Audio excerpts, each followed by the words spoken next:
Christmas Farm, written by Mary Lyn Ray, illustrated by Barry Root.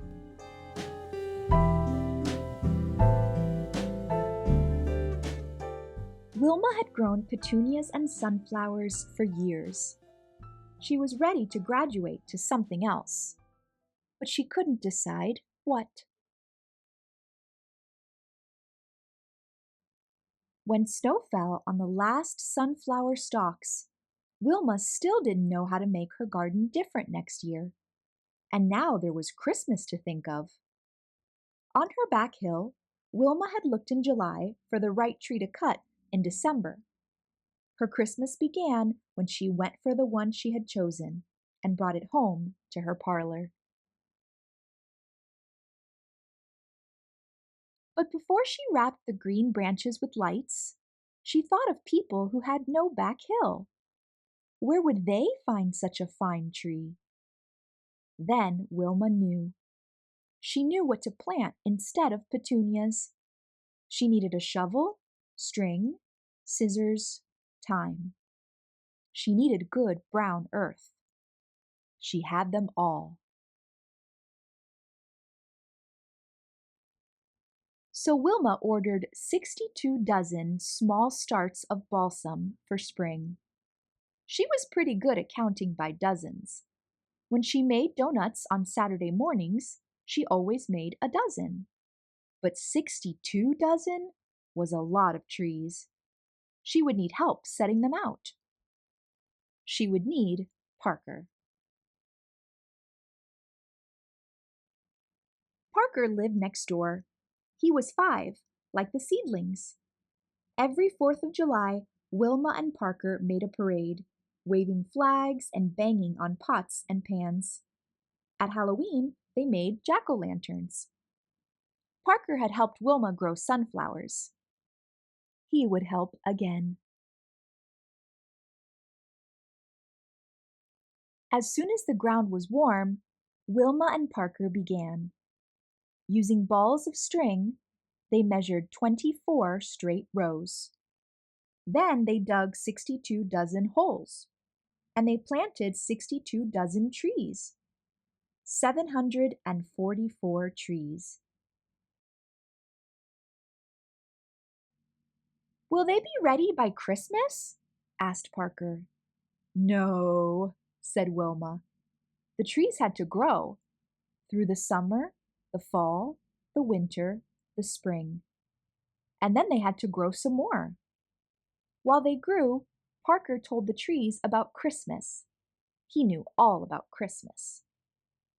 To keep the grass from covering the trees, he and Wilma weeded around each one. Then October's leaves blew across the trees, and November's snow began to fall. Before winter's end, some of the trees were lost to mice that ate their stems and roots. But 719 remained. The young trees woke with the spring, and again Wilma and Parker weeded around them, and Parker told them things. Now that he was 6, he knew even more than when he was 5. On summer nights, brown moths fluttered among the trees, fireflies flickered above them, and whip-poor-wills called across the darkness. Then fall came, and winter. During the long, cold months, some of the trees were lost to deer that dug in the snow to chew the sweet green tips. But 673 survived. When Parker came to help with spring chores, Wilma had been shopping for a tractor. She chose a blue one with a horn, though there was nothing to honk at except the sky, the ring of mountains, yellow dandelions, and Parker. Wilma let him try the horn.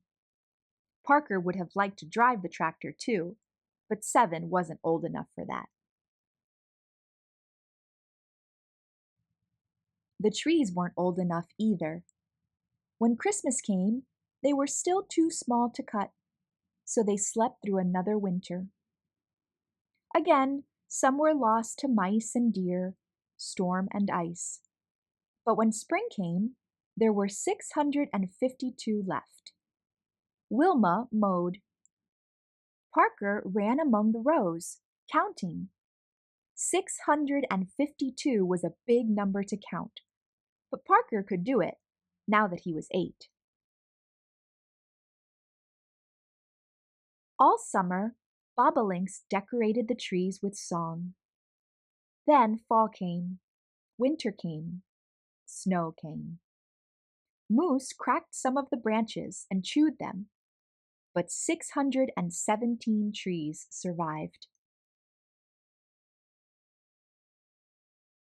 That summer, the trees were 9. It was time to shape them. Wilma and Parker worked together. Now that he was 9, Parker could reach almost as high as Wilma. Some of the trees they left as their branches had grown, for people who liked trees that way. The rest they trimmed round and round, for people who liked them that way. Soon the trees would be Christmas trees.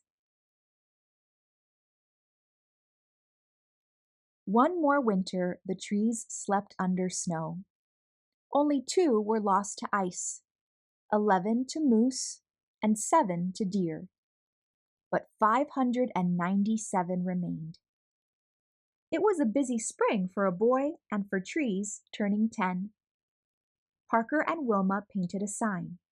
It said, "Christmas Farm." Then they built a stand, and they bought tags, 50 dozen. At the end of summer, they put up a second sign. It said, "Trees for Sale." Some people came in August to choose a tree and tag it. Some came in October. More came in November. The most came in December. All month, Wilma and Parker were cutting and carrying and sledding trees and making change from the money box. They sold 356 trees. Then a family who had a Christmas tree lot in the city came and bought another 210, filling their big red truck to the top. At last, it was time for Parker and Wilma to choose their trees. That night, across their yards, Christmas twinkled. Far away, too, in rooms they never saw, in places they never knew, 566 trees that Wilma and Parker had grown wore lights and balls and tinsel in their branches. Green balsam branches that smelled the sweet smell of Christmas.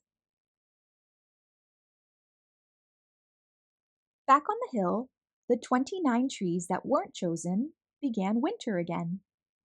Parker told them they would grow tallest, for people who wanted tall trees next year.